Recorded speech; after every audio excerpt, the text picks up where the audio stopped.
So before I get into chapter 53, I want to say that it's a little bit hard for me to know.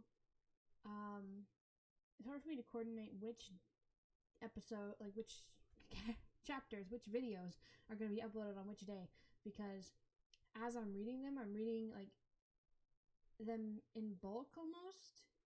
The other night I read like 8 chapters in one night. So it's hard for me to know if what I say in the last video that I record that day is going to be true. Like if I say, "Oh, this is going to be the last one that I read today," and then it ends up being uploaded on a day where I upload 2 after that. You know what I'm saying? Since I upload them a couple days or a few days after I read them, what I say in the video might change. Like, I might not upload that one last. I might upload one after that. You know what I'm saying? Yeah. So it's just just keep that in mind. But I want to say something else about the last chapter. Not chapter 52, 51. Chapter 51. I want to say something about that one. I think it was that one. No, it wasn't that one. It was it chapter 50? Yes, it was chapter 50. I love Hurley so much. I don't know if he was putting on an act. I assume he was, because he made up his mind to fight the entire way. Like, to not give them anything. Nothing. Literally zilch. He kept giving them fake names. And, being smart, being smart aleck. But it also upset me because they were torturing Hurley and I was laughing the entire time, which I'm not okay with, that my brain was laughing. But it was funny. Come on. It was funny. Okay. Sorry. Chapter 53 now. Mugnia refused to come to Martyrs Square, so they had to go get him. Sayed could hardly blame him. He couldn't wait for the standoff to end, and the hostages to be out of his care.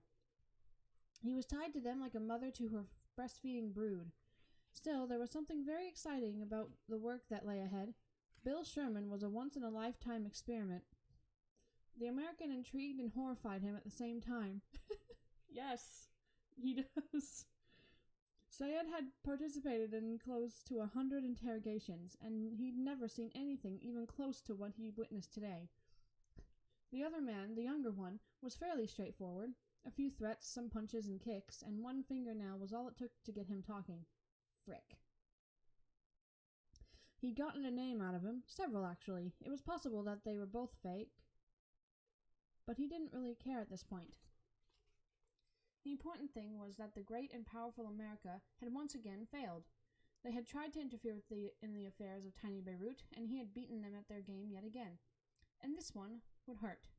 Cummins was one thing, but Bill Sherman would have secrets to tell, secrets that Moscow would have to pay for. You think you've won? Nah, bro. Just wait till Rap gets in there. They were in the cellar of a bistro on General de Gaulle Boulevard. Oh my god, these names. The west end of town, just a block from the ocean. The Civil War followed the same patterns as any war, but on a much smaller scale. 2 blocks either side of the Green Line were virtually destroyed, buildings blown to pieces from high explosive artillery shells and mortar rounds. Nearly every building had the pockmarks of small arms fire. But beyond the Green Line, you could find a street devastated by the war, yet there would be one building untouched. That one would survive while 6 or 8 in either direction fell. Made no sense. Hold on, I have to read that again. I'm sorry. That one would survive while 6 or 8 in either direction fell. Made no sense, but it was an undeniable fact of war that some men and some buildings seemed to have an almost invisible shield around them.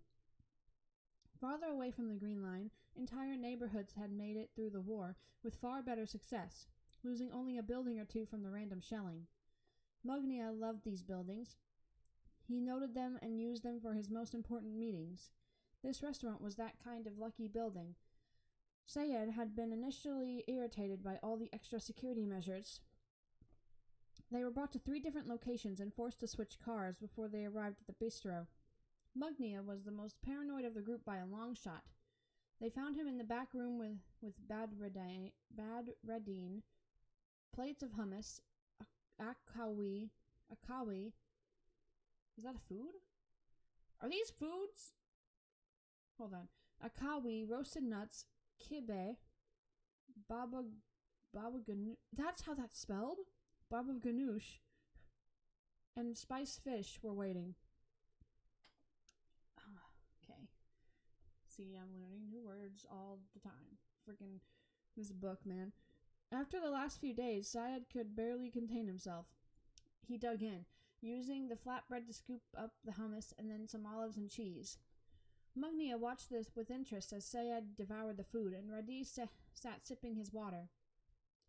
He had heard of the deplorable conditions at Martyrs Square. He had spent the better part of his life living in abject poverty. So it wasn't that he was above slumming it with the men. And he despised the Maronites as much as, or more than any of them. It was the American prisoners who kept him away. Those men would attract too much attention. The Americans would be looking for them, and if they got lucky, well, the building would be leveled with everyone in it. RADIH, Mugnia asked, "Why aren't you eating?" "I'm not hungry." Mugnia could tell there was something else bothering him, but he was extremely unsympathetic to the problems of others. He stabbed out his cigarette and asked, "Can we be sure he is the same Bill Sherman who escaped the embassy bombing in '83?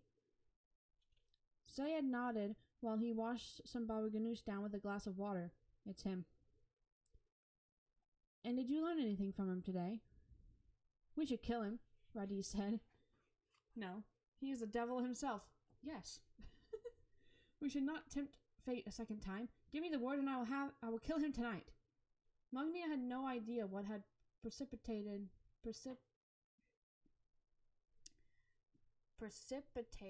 Yeah, that's the word. That doesn't sound like the right word. Yeah, okay, whatever. Had precipitated such a drastic statement from a man who loved to barter for the lives of hostages.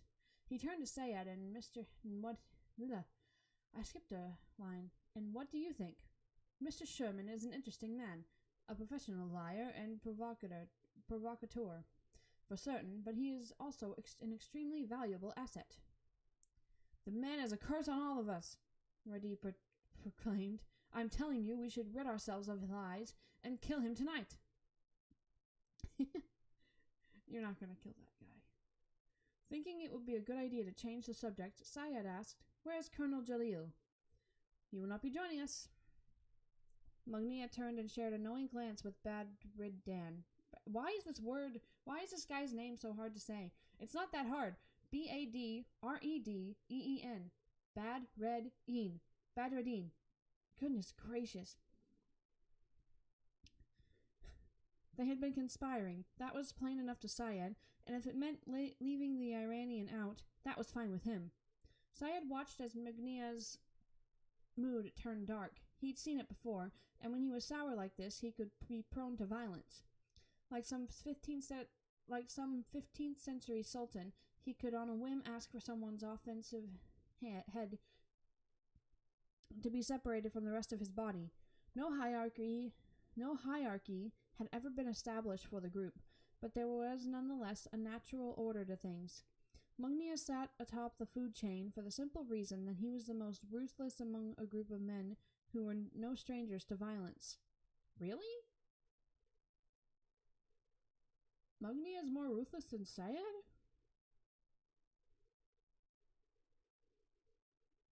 Okay. The key, Syed had learned, was to think very carefully before answering him when he was in one of his exceptionally surly moods. "What do you have in mind, Mustafa?" But before he could answer, RADIH said for the 3rd time, "I think we should kill him." He did not bother to look at the others. His voice was eerily devoid of his normal youthful passion. I think the man is the Shaitan himself. We should take him out to the statue tonight and disembowel him. Leave him to a slow death. He can howl his lies at the moon. Let him be an example to the Americans and anyone else who wants to send their assassins to Beirut. Oh, man, please don't follow RADIH's advice. RADIH is like, what? Is he like a 20-year-old?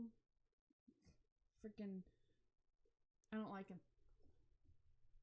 Sayed held his breath. His eyes darted back and forth between the upstart and the lion. RADIH was not a deeply religious man, and his proclamation that the prisoner was the devil was likely to give the duo from Islamic Jihad pause. But then again, Mugnia did not like being interrupted. Asaf? Mugnia asked Sayed. Sayed pulled in a quick breath and said, I'm not sure I would go as far as to call him the man Satan. But on the other hand, there is undeniably something very wrong with Mr. Bill Sherman. Glancing at RADIH, he added, I can appreciate why Abu might think that would be a good idea, but I'm afraid we would be destroying a very valuable commodity. Mugnia grinned knowingly. They were of the same mind. Before we decide on something so brash, Badreddin said in his easy tone, we need to assess a few things, such as our finances. Mugnia held out his hand and said, we will get to that in a second, but first, I want to talk about Sherman. Why is he back after all these years? Sayed straightened up. He says he is here to kill us, but it is unwise to listen to much of anything that comes out of his mouth. He glanced at RADIH and gave him a reassuring nod. What Sherman had said about the young man's mother did not have to be repeated. His associate, though, is far more truthful, and he says they are here to negotiate the release of Agent Cummins. Didn't Hurley say that? Or did he say that to the police and not to Sayed himself? Yeah.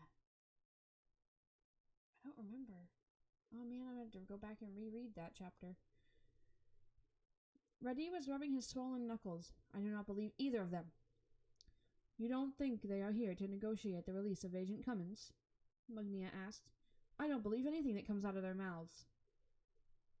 Sayed could see Mugnia's legendary temper beginning to simmer. Do you understand the term unintended consequences? The young leader of Fatah shrugged as if he couldn't care less. How about luck, as in good or bad luck? RADIH nodded this time. Well, let me explain to you why your mood is starting to upset me. 6 months ago, you decided to kidnap an American businessman who, as it turns out, is just that. He is not a spy. You kidnapped him without coming to us for approval.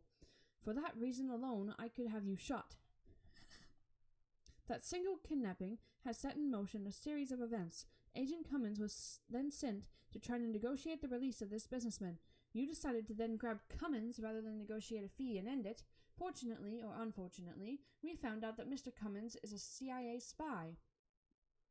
How could that be unfortunate? RADIH proclaimed more than asked. Mugnia sat back and gripped the armrest of his chair, almost as if he were trying to hold himself back. I am in a rather bad mood tonight, so I suggest you keep your interruptions to a minimum, Abu, or I might lose my control and snap your scrawny little neck. He let a moment pass, and when he was sure that he had the younger man's attention, he continued. Where was I? Yes. As it turned out, Mr. Cummins was not who he said he was. He is in fact an American spy. Now, when we are a few days away from handing Cummins over to the Russian, the notorious Bill Sherman and another CIA lackey show up. Are you following me so far? RADIH nodded. All of this was set in motion by one event, your kidnapping of the businessman. These are what we would call unintended consequences. How many more unintended consequences are going to pop up? Are there any more Americans in the city, or on their way to the city? Will the four of us survive the week? These are the questions that we will not know the answers to until this thing plays itself out. Your heart is in the right place, and you are eager, but you need to understand that your actions have consequences. Have I made myself clear? Yes. Now, the unfortunate thing is that the Americans appear to have learned that their lesson after they let us ship their old station chief off to Tehran. So we could thoroughly interrogate him and then dismantle their network of spies. This time it appears they are going to try to get one of their own back. The only surprise is that they didn't try to do it sooner. But now that we have the legendary Mr. Sherman, I think the stakes have been raised considerably. How so? RADIH asked, trying not to sound confrontational. Mr. Sherman is a particularly nasty man who no doubt has many nasty secrets bottled up in his sick little head. Sick little head. Sorry, that just made me laugh. The CIA will not want those secrets to get out, so I'm afraid they will try to get him back as well. So, Badreddin said, picking up the conversation, we must move quickly and carefully to rid ourselves of all these Americans. And that is where the Russian comes in. Mugnia stared at Syed. Asaph, when was the last time you heard from the Russian? Syed wiped the corners of his mouth. Yesterday. I was not able to get a hold of him today. Has he mentioned anything about Dorfman and the empty accounts? No. Mugnia and Badreddin looked at each other and nodded in agreement. Badreddin spoke. Don't you find his silence on the subject a bit strange? I do. There are three possibilities. Badreddin held up one finger. The first, the Russian has no idea our banker was murdered in his home on Sunday, and that the very next morning millions of dollars were emptied out of accounts that he himself helped us set up. Does anyone believe for a second that the Russian is that clueless? When they were all done agreeing, Badreddin moved on to the second point. The Russian, being the greedy man that he is, killed Dorfman and took all the money for himself. Mugnia held up two fingers and said, I'm going with option 2. What about option 3? Syed asked. Someone unknown to us killed Dorfman and stole the money. The only problem with this theory is that Dorfman was very secretive about his clients. The man had no social skill. He cared only for his dogs. Yeah, that was true. That's very true. Although that would be me if I ever have a dog again. I will love that dog more than most friends in my life. Like, obviously my family I would care about more than the dog, but I don't have friends, so anyway. Still, someone, an enemy, could have found out.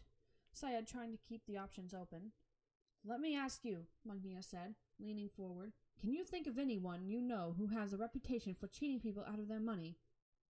I don't want to be in the position of defending Ivanov, but I think we need more evidence before we settle on him as the thief.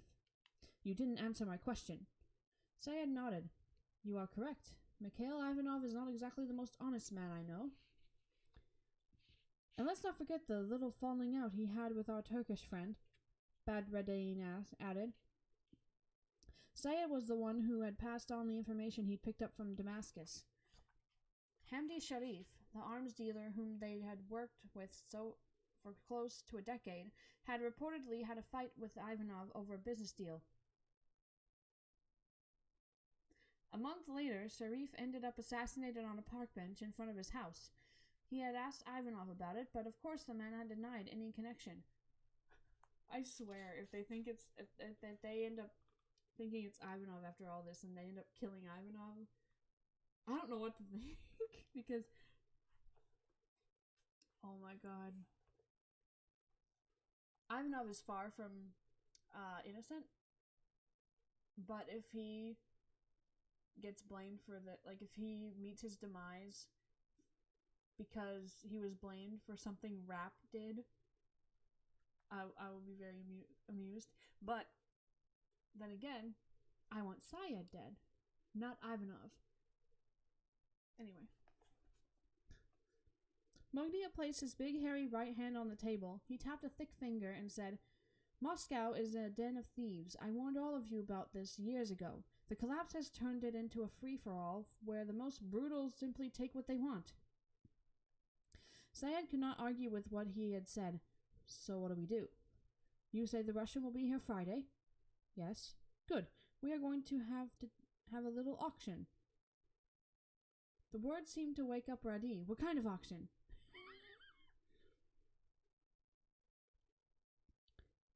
The kind where we sell the American spies to the highest bidder. What bidders? Syed asked. Don't worry, Mugnia cautioned. Just make sure the Russian is here and I'll take care of the rest. What about Damascus? I must report this missing money. Mugnia shook his head. Not yet. Give me a few days and then you can tell them. What is Mugnia planning? Bidders? Like, you're gonna auction them off to who? Oh, are you trying to find out if Ivanov knows about the missing money? Or is this your weird way of trying to find out who has the money, because nobody has money in this area? So whoever has money is obviously the one who stole the money. Is that what you're going for? I'm not understanding what you're doing. Okay, this is already a 21-minute long video, so I'm just going to go ahead and end it and then read the next chapter. But I want Syed dead. If Syed doesn't die, I want Mugnia dead. If Ivanov dies, I'll be angry. If Hurley dies, I will burn the book. Okay, I won't burn the book, but you know what I mean. I'll be upset. Really, really upset. If John Cummins ends up going free, that's my prediction. But I'm thinking he's gonna die. What other predictions can I make? Mitch is probably never gonna see Greta again. That's just my assumption. Like, that's my assumption. But another part of me is like, obviously he's gonna get out of this, because obviously, and then he'll see Greta again. But I don't know. All right, I'm gonna end this and go on to the next one. Bye.